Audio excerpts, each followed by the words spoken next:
Hello and welcome to the second in a series of 5 videos where we are looking at some foundational concepts in jurisprudence, the philosophy of law. In this video we are going to consider natural law theory. Natural law theory is the oldest school of thought within jurisprudence. It starts with the premise that law is more than the mere exercise of power by the ruler over the ruled.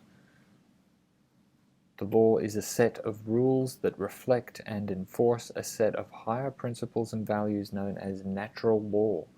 Now, this natural law may be set out in God's laws, or they may be the law of nature, or they may simply be objective principles of morality and justice. The natural law is discoverable by reason, it is superior to the laws created by a state, and it is universal in the sense that it applies to everyone and is unchanging.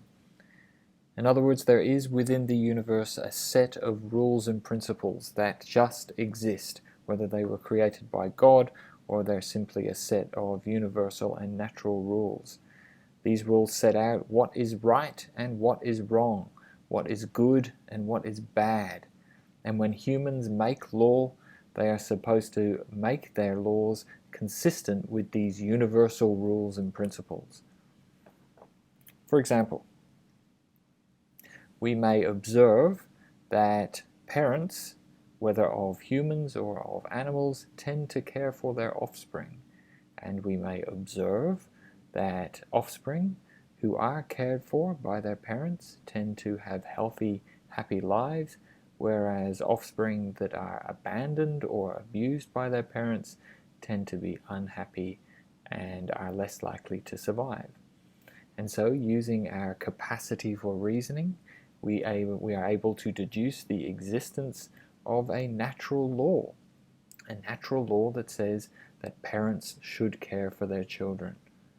Now, natural law theory tells us that if there is such a natural law in the universe that parents should care for their children, then when humans make their own human-made laws, these human laws should be consistent with the natural law. Human laws should encourage, if not require, parents to care for their children. And a human law that requires parents not to care for their children or to abandon or to abuse their children are inconsistent with the natural law and therefore wrong in a fundamental sense. Natural law theory has been around for a very long time. Aristotle, for example, wrote that there are two sorts of political justice, one natural and the other legal. The natural is that which has the same validity everywhere and does not depend upon acceptance. The legal is that which in the first place can take one form or another indifferently, but which, once laid down, it is decisive.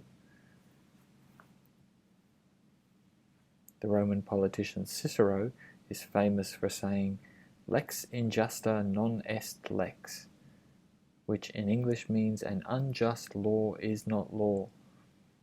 This is one of the older principles of natural law theory, that a human-made law that is inconsistent with natural law, in the sense that it is inconsistent with universal principles of justice, is not really law.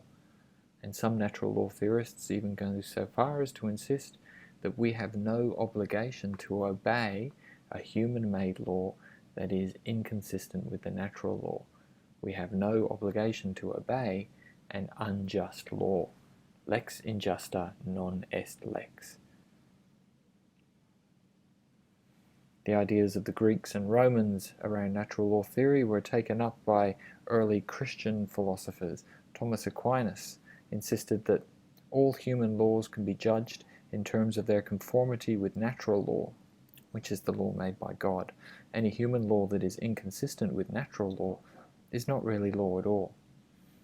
On the other hand, a well-made human law is derived from the law of God and commands obedience accordingly.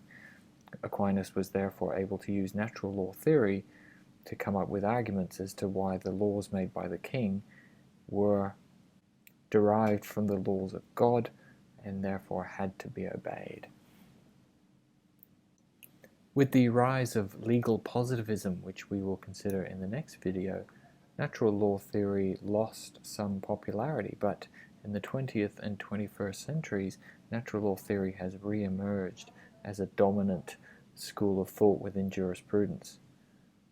It is natural law theory that says that there exists within the universe a set of, for example, fundamental human rights, and that human-made laws should be consistent with and should respect basic human rights.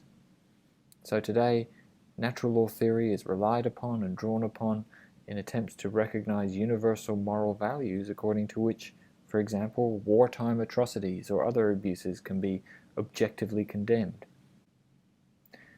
Natural law theory is drawn upon by those who attempt to draft bills of rights and by those who attempt to identify basic and universal human rights that pre-exist and supersede human-made laws, and with which human-made laws must be consistent.